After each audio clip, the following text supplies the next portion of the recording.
दलित industries association के chairman doctor Jitendra Paswan ने स्वतंत्रता दिवस के अवसर पर अपने कार्यालय में झंडा फहराया। इस मौके पर कार्यालय के सभी कर्मचारी और पदाधिकारी भी मौजूद रहे और खास करके अपने समुदाय अनुसूचित जाति और अनुसूचित जनजाति के लोगों को राष्ट्रीय पर्व गणतंत्र दिवस के 74वें वर्षगांठ की हार्दिक बधाई और हार्दिक शुभकामनाएं देता हूं।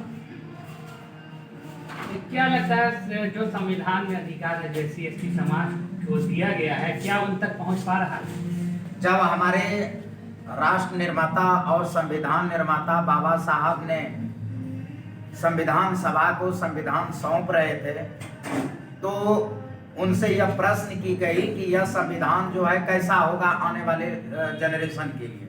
तो उन्होंने एक शब्द कहा कि यह संविधान जो है यह पूरे विश्व में अद्वितीय, अद्भुत और अनोखा संविधान है, लेकिन इसकी सफलता या असफलता जो है जो इसके इम्प्लीमेंटिंग अथॉरिटी होंगे उस पर निर्भर करेगा। तो अभी जो है संविधान लागू होने से लेकर के आज के तिथि तक यदि हमारा वंचित समुदाय, अनुसूचित जाति और जनजाति का आर्थिक सशक्तिकरण, उसका आर्थिक विकास और आर्थिक समृद्धि नहीं आई है तो उसमें संविधान में दोष नहीं है, बल्कि संविधान का जो प्रोविजंस का इम्प्लीमेंटिंग अथॉरिटी है उनके नियत में खोट है और उनके वजह से जो है अभी हम जो मुकाम हासिल करना चाहिए था अनुसूचित जाति और जनजाति के लोगों को वह मुकाम हासिल नहीं कर पाया है। तो क्या नहीं आपको लगता है कि एससी समाज भी इस मामले में पीछे रहा अपने अधिकारों को लेने में? पूर्ण रूप से हमने क्या कहा कि उसमें जो है इम्प्लीमेंटिंग अथॉरिटी का नियत ही नहीं था कि यह वंचित वर्ग जो है इस चीजों को कर पाए। आज आपने ऑक्सफैम की रिपोर्ट को पढ़ा होगा, उसमें लिखा है कि 1% लोगों के पास देश की 40% संपत्ति है और 60% संपत्ति जो है सरकार के पास है। तो ऑब्वियसली है कि जब 1% के पास 40% और 60% संपत्ति जो है सरकार के पास, तो बाकी 99% के लोग तो वह नौकर ही रहेगा। आज हम गणतंत्र मना रहे हैं तो कहने का मतलब कि जितनी भी तंत्र होनी चाहिए वह गण के हाथों में होना चाहिए था। गण मतलब आम जनता के लोगों में होता है, लेकिन इम्प्लीमेंटिंग लोग क्या कर दिया कि तंत्र के हाथों में गण को कर दिया गया, मतलब आम आदमी को जो है तंत्र के अंदर कर दिया गया। तो ये चीजें है। तो अब बताइए कि 1% लोगों के पास 40% जो है संपत्ति है और बाकी जो रेस्ट संपत्ति है सरकार, तो जाहिर सी है लोग नौकर बनेगा, जाहिर सी आपका जो है सर्वांगीण विकास नहीं हो पाया। तो आरक्षण के विकल्प में हम उद्यमिता को बढ़ावा दे रहे हैं और उसके लिए लगातार जो है मैसेज कर रहे हैं। हर एक रविवार को ऑनलाइन उद्यमी पाठशाला करते हैं जिसमें देश के जो है बहुत सारे लोग उसमें जुड़ते हैं और उनको बताई जा रही है।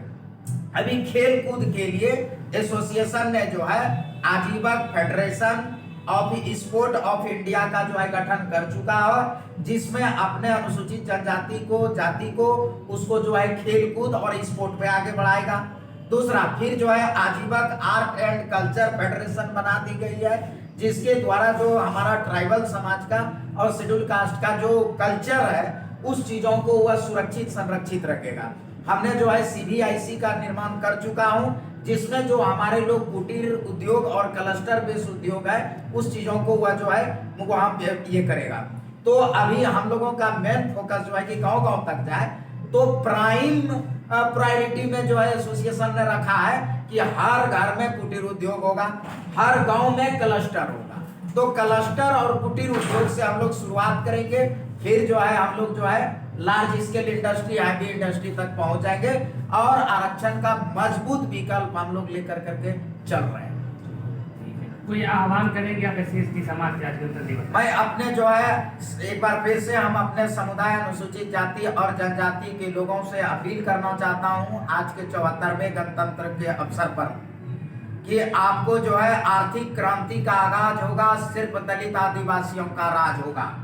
बाबा साहब ने या जितने भी हमारे महापुरुष थे अनुसूचित जाति जनजाति के समुदाय को, उनका एक ही आह्वान था कि हम इस देश के मूल निवासी हैं और इस देश के जो है शासन, इस देश के सत्ता और इस देश की संपत्ति पर हमारा अधिकार जो है वह सर्वोपरि है। लेकिन एक जो है कूटनीति के तहत, एक जो है षड्यंत्र के तहत हमको गुलाम वर्ग बना दिया गया। लेकिन आर्थिक क्रांति का आगाज हो चुका है। हर एक चीजों में पार्टिसिपेशन ली जाएगी, हर एक चीजों में पैरेलल जो है पार्टिसिपेशन होगा। यही आह्वान है। आप लोग भी इस चीजों के लिए आर्थिक क्रांति का शुरुआत हो चुका है। उद्योग वाणिज्य व्यापार को अपनाइए, कला संस्कृति को बचाइए और खेल कूद में भाग लेकर करके जो है अपनी जो है मजबूती को कायम कीजिए। और वह दिन दूर नहीं कि जब हम जो है जिस देश के मूल निवासी हैं, जो देश हमारा है, उस देश पर जो है